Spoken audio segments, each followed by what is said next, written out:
আসসালামু আলাইকুম, আমি আনিস লিবিয়া থেকে। তো আপনাদের মাঝে একটি বিষয় নিয়ে আলোচনা করবো। বিষয়টি হলো, লিবিয়ারই একটা নিউজে দেখলাম।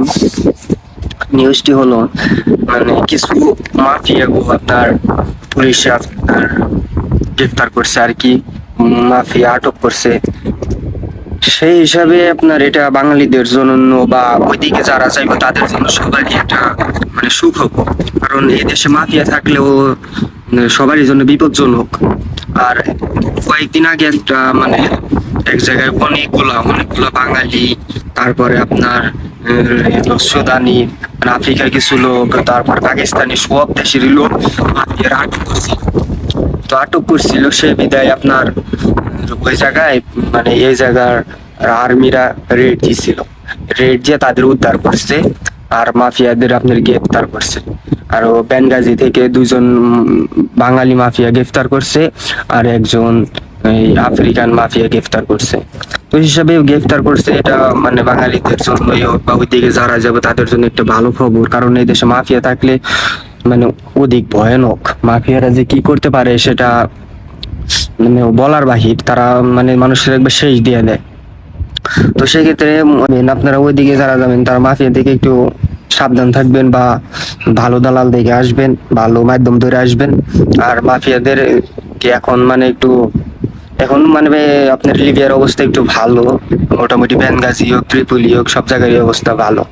তো কয়েকদিন আগে দেখলাম যে আপনার অনেকগুলা লোক ছিল, প্রায় 1-150 লোক ছিল, সবকিছু মাফিয়ার আওতাভুক্ত ছিল, তাদের আন্ডারে ছিল অনেক লোক। তখন সে জায়গায় আপনার আর্মিরা, এই দেশের সেনাবাহিনীরা খবর পাইয়া ওই জায়গায় আপনার রেড দেয়।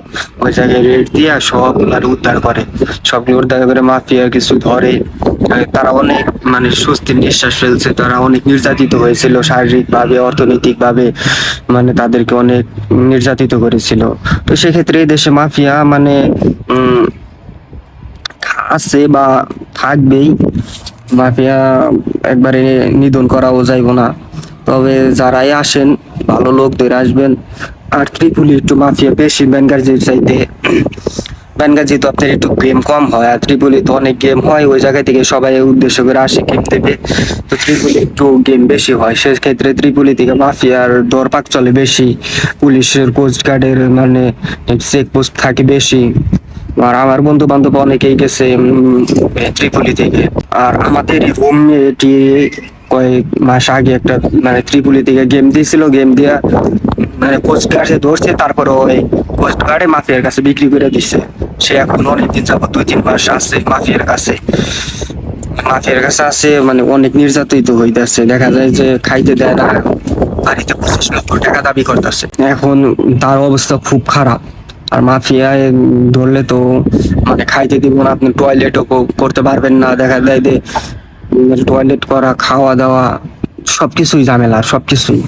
তাই ওরা লোক ধরে ধরে নিয়ে আপনার লোকের জীবনটা শেষ করে দেয়। সেক্ষেত্রে মাফিয়াদের কাছ থেকে সুইটা অনেকেই অনেক টাকা দিয়ে ছুটে, 15 লাখ 20 লাখ টাকা দিয়ে ছুইটা আসতে হয়। তো সবার ক্ষেত্রে তো আর এত টাকা দেওয়া সম্ভব না। একটা মধ্যবিত্ত ফ্যামিলিতে এত টাকা জোগাড় করা অনেক কষ্ট। আর সেই ক্ষেত্রে দেখা যায় যে তারা একটা 20 লক্ষ টাকা দিয়ে ওইদিকে যাওয়ার জন্য আসে। এর মধ্যে যদি 20 লক্ষ টাকা মাফিয়াদের কাছে দিতে হয়, তাহলে ওইদিকে যাওয়ার আর চিন্তা ভাবনা সে চলে যায়, একটু অর্থনৈতিক ভাবে পঙ্গু হয়ে যায়। তে আমাদের এই রুমমেটে সে অনেক কষ্ট আছে। তার কোনো এখন খোঁজ খবর পায় না। বাড়িতে ফোন দিয়ে বলে মাফিয়ারা ফোন দিয়ে তারে ধরিয়ে দেয়। সে বলে কান্নাকাটি করে টাকা পয়সা দেওয়ার জন্য। তো এটা ওই তার স্ত্রী খুব কান্নাকাটি করে, বা পুলিশের কাছে গেছিল, কেসও দিছে তার নাম।